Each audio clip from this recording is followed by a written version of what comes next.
بسم الله الرحمن الرحيم والتين والزيتون وطور سينين وهذا البلد الأمين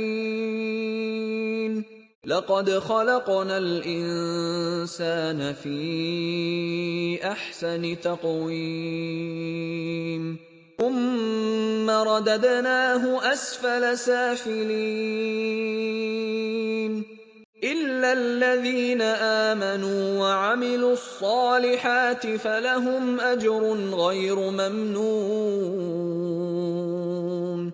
فما يكذبك بعد بالدين